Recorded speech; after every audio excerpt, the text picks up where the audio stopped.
In the last year, our world has experienced great upheaval.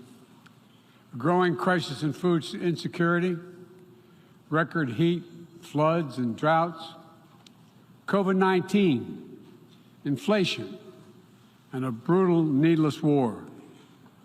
A war chosen by one man, to be very blunt. Let us speak plainly. A permanent member of the United Nations Security Council invaded its neighbor, attempted to erase a sovereign state from the map. Russia has shamelessly violated the core tenets of the United Nations Charter.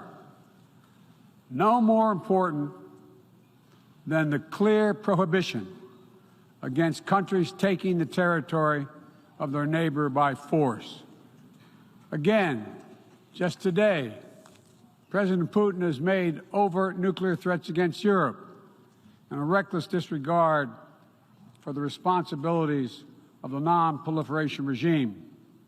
Now, Russia's calling up more soldiers to join the fight, and the Kremlin is organizing a sham referenda to try to annex parts of Ukraine, an extremely significant violation of the UN Charter. This world should see these outrageous acts for what they are.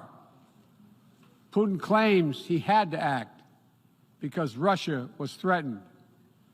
But no one threatened Russia, and no one other than Russia sought conflict. In fact, we warned it was coming, and with many of you we worked to try to avert it. Putin's own words make his true purpose unmistakable. Just before he invaded, Putin asserted, and I quote, "Ukraine was created by Russia and never had, quote, real statehood."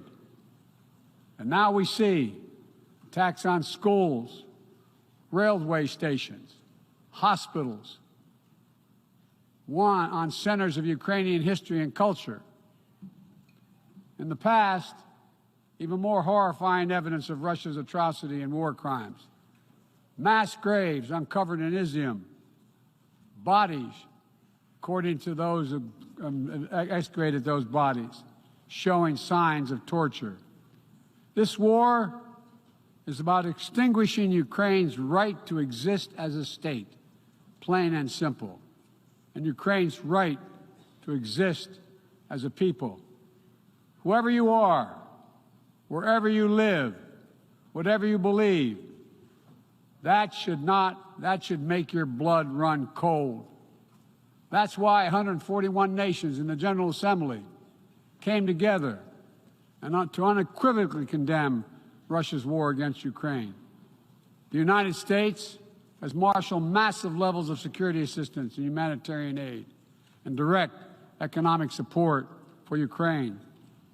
More than $25 billion to date. Our allies and partners around the world have stepped up as well. And today, more than 40 countries represented in here have contributed billions of their own money and equipment to help Ukraine defend itself. The United States is also working closely with our allies and partners to impose costs on Russia, to deter attacks against NATO territory, to hold Russia accountable for the atrocities and war crimes. Because if nations can pursue their imperial ambitions without consequences, then we put at risk everything this very institution stands for, everything. Every victory won on the battlefield belongs to the courageous Ukrainian soldiers. But this past year, the world was tested as well, and we did not hesitate. We chose liberty. We chose sovereignty.